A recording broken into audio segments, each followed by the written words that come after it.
8:45 in the rush, and we've got special guests in the studio. We're going to be heading out on a bit of a race. We've got in the studio Kane Fraser and also Heino Seibert. And let's start with you, Kane, and tell us a little bit about why you guys are here today.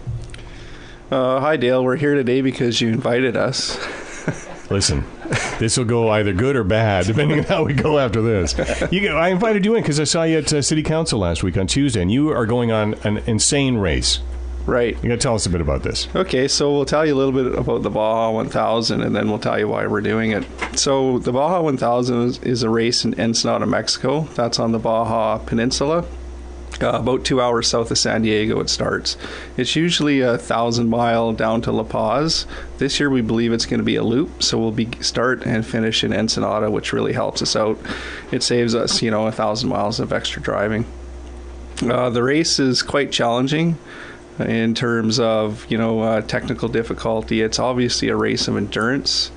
It's hard on men and machines.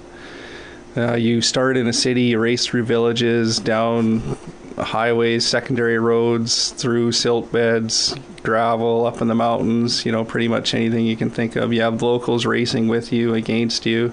So it's pretty interesting. We've never done it before, which is going to make it even more challenging. Yeah, but that's good and bad. Absolutely. Yeah, maybe we'll be a little bit naive when we get there. Maybe? Yeah. You think? All these guys out of Williams Lake showing up in Mexico like that? I'm just saying. Yeah, you guys have been to Mexico before, but still, this is a different cat altogether. So why are you doing this?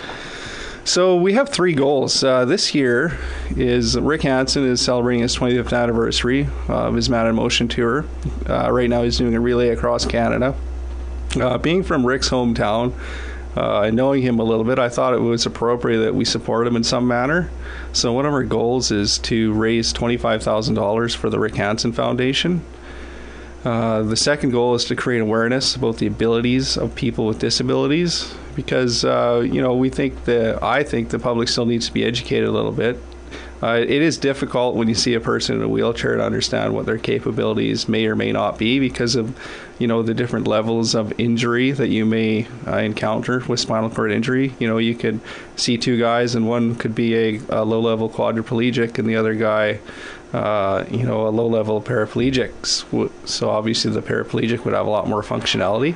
So just to educate the public. And the third goal, which is most important to me, is I'd like to inspire one disabled person to, just push ahead a little bit harder and really strive to achieve their goals. Do you think there might be somebody out there listening right now who is a disability of a sort and thinking, there's no way I can do these kinds of things. There's nothing I can do. I can't do that. What would you say to them? Well, you can't, I had that when I was able-bodied. I had that mindset sometimes, like, I can't do that or I can't do this. And then I woke up one day and just decided, well, the only thing that's holding me back from doing the things I want to do is me. If you just make a decision, whether you're able-bodied or disabled, that you're going to do something, then you'll achieve it. This is quite amazing. Has anybody ever done the Baja 1000 that is a paraplegic? Not that I'm aware of, Dale. In the movie Dust to Glory, there is reference to Israeli paraplegic team at some point in the history of the Baja, but I haven't been able to find out anything really about it or what happened. So you could be the very first? It's possible. We're talking with Kane Fraser about the Baja 1000. You got a guy sitting to your side here, and he's part of your team. He's one of these guys? He's one of these guys? These guys. He's probably the guy. The guy. Yeah. Tell us a little bit about the fellow you got sitting next to you. Heino Seibert. So in January of this year, I went up to Spectre to talk to Heino about racing the Baja 1000. I said, hey, I got an idea for you. And he's, what's that? I said, I want to race the Baja 1000 this year. He said, yeah, sounds like a good idea. Let's do it. I think this is while you're still healing from our snowmobiling incident. Yeah, this is while I still had a broken femur. And he said, yeah, let's do it. Literally, that was the extent of our conversation and decision-making process to start into the Baja. Yeah, we're not really good planners, Dale. So, Heino, what is your deal? What's your responsibility for the Baja 1000? Well, Kane and I have kind of... hang on, it's not working here. Oh, there we go. Yep. There, Dale? Oh, that one's not working so well. Yeah, keep it going. now. Let me just do some technical specs on here. There we go. Can you hear me now, Dale? I could hear you better if you just lean over into Kane's there a little bit, if you can just squeeze on over. Yeah, so tell me, what are your... Morning, Dale. Yeah, there you go. Thanks, Heino. What are your responsibilities for the crew? Well, when Kane and I discussed going to the Baja 1000, we decided right away to split up the responsibilities because it's quite a large endeavor. There's probably 12 people on the team that are helping. It's just not Kane and myself, but Kane is looking after a lot of the financial aspect, the Rick Hansen Foundation, the website, the promotion of what we're doing, and myself and my brother Rick are looking after the technical end of it in building the unit and getting it ready and getting all the equipment prepared that we need to actually go down there and compete successfully. We've also been in liaison with SCORE International, who's a sanctioning body. They've been extremely helpful in guiding us through this process and actually making it easier for us once they found out what we were actually up to. Typically, you'd have to bring your unit down to SCORE to have it certified prior to racing, but we've been doing it over the internet with photos and providing them technical information, so they've been really good in walking us through it. So how big a job is this to get this to do this race? Man hours wise, just to prepare the race unit, I would say probably around 300 man hours just in build time. It's not, the vehicle itself isn't really that technical. It's any of the changes that we're making, we're running a Polaris Razor 900 XP. The major changes we're making are the safety requirements that SCORE has as far as fuel systems, seatbelt systems, crash systems. And everything is hand built, so of course you just can't go and buy this product. You have to build it yourself. So that's what we've been doing. We're talking to Kane Fraser and Heino Seibert about the Baja 1000 that's on the way. So how do we help out? How do we help you guys? If you're trying to get to $25,000 as a goal for the Rick Hansen deal, how do we help out? Public's got to know about it. They've got to be aware that it's Rick's 25th anniversary. I believe you said 20th. That's a faux pas on your part. But, did I say 20? Yeah, you did. Yeah. I was. There might be fewer crew members coming back from Mexico. Is that on here and here? Well, it could be. It is Mexico. But I'm thinking everybody who's listening in, somebody's out there going, well, gee, how can I help you guys out? What's the best way to do that if they want to contribute? Well, on our website, www.baja1000fundraiser.com, you can actually donate directly to the Rick Hansen Foundation. So there's a tab that says donate, then there's a Rick Hansen Foundation logo. Click on that. You'll go to an event page we have on his website, and then you can click to donate. You can also, we're going to be having a raffle. We're selling raffle tickets with the major prize is a Polaris 550 quad.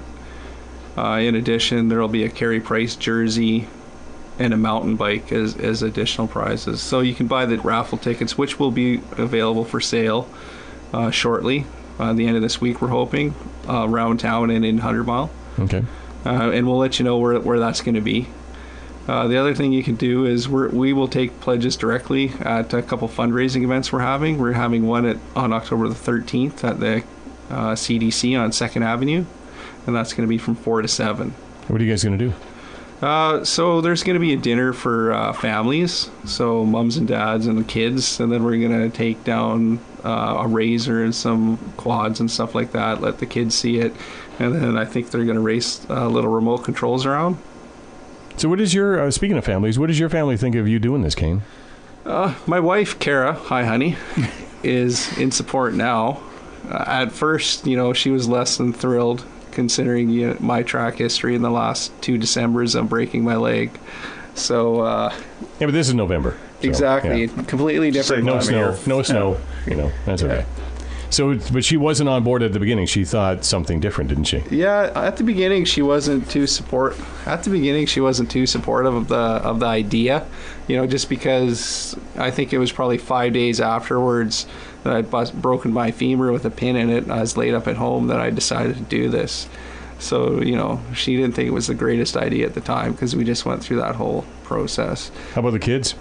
My daughter, Cassidy's 13, so she thinks it's pretty cool. And my other kids are 3 and 5, and they just don't really understand. Okay. How about your family? What are they thinking of this, Heino? Well, it's quite time-consuming, and of course, as Kane's wife is well aware, it's taking up a considerable amount of our time this year. But she's definitely in favor of it. It's for a great cause. We have a paraplegic employee that we take snowmobiling and ATVing all the time, Dennis Beebe, and of course Kane comes with us all the time. So for me, I don't really even think about or consider that these guys are handicapped in any way, because they do everything that we're doing. They go everywhere that we're going. So it's kind of a cool thing just to bring that awareness to the rest of the public, and really bring more people that are maybe less able to get out there and do the things that we do, bring that awareness to them that they can actually do these things. All they need is just a little bit of help, maybe a little bit of support, just to kind of tip them over the edge and give them a little encouragement. So it's kind of an exciting thing to be involved in. It's not really about the race. It's more about the awareness. The race is more of a challenge for us, and especially Kane, because he is a paraplegic, to actually compete in it and finish it, because finishing it is very, very difficult. There's approximately half to 60% of the entrants finish. So. Looking forward to it, guys. We'll get you back in about a month's time and see how the progress is going. Awesome. We'll see, Heino, if you're still on the team. Oh, I'll be on the team. Kane may not be. Oh, you got a backup driver? Yeah. Is Dennis? We do. Actually, we have 2 other backup drivers, really? just in case. Yeah, my brother and who's the other guy, Kane? Paul Marcotte. Yeah. Okay. We'll get you guys in about a month. Okay, you betcha. Thanks, Dale. Thanks, Dale. Thanks a lot, guys. Heino Seibert and Kane Fraser talking about the Baja 1000 event that they're going to be taking on in November.